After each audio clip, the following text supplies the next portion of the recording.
This vision occurred in the summer of 2018. It consisted of flashes of images in my mind along with intuitive knowledge. The whole vision just took seconds. Image flash 1. I saw the Earth as a globe and my attention was drawn to a band encompassing the equator and I understood it represented the desert areas of the planet. The band then expanded and the words, hot Earth, entered my mind.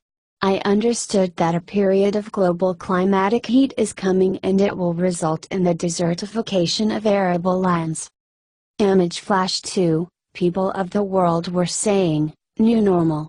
Meaning they believed this heat wave was the permanent result of climate change, but then the words, they are wrong, entered my mind. I understood this event was only a period of heating like the Dust Bowl, of the American 1930s. That drought didn't last forever either. I was not given any information how many years the unusual heat would last. Image flash 3. A Canadian in a grocery store was picking up a leathery, past its prime orange, but this man was happy to be able to find it. I did not see the price of the orange, but I had knowledge it was astronomical. I knew the food around the world was becoming scarce and thus expensive. Image flash 4. Canadians had their hands in prayer position saying, thank God we live in Canada. Thank God we live in Canada. Many people in India, and to a lesser degree, China were dying from starvation. Everyone in Canada was grateful that we were rich enough country to import the high cost of any food that was available and that our population was relatively low so that our food needs were small.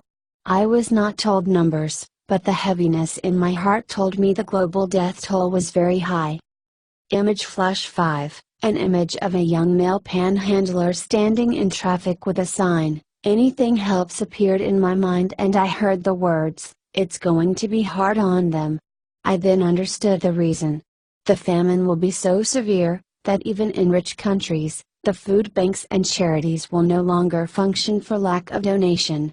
The average family will be plunged into poverty as everyone's wages will be going towards food costs. This will lead to economic depression since no one could afford anything beyond basic housing and food. This will lead to high unemployment, and those young panhandlers, who have no employment history or good work references, will not be able to compete for even the most menial job and no one will be in a position to even give them nickels. I received no more images but I received one last bit of knowledge. This period of heat will begin in about 10 to 12 years.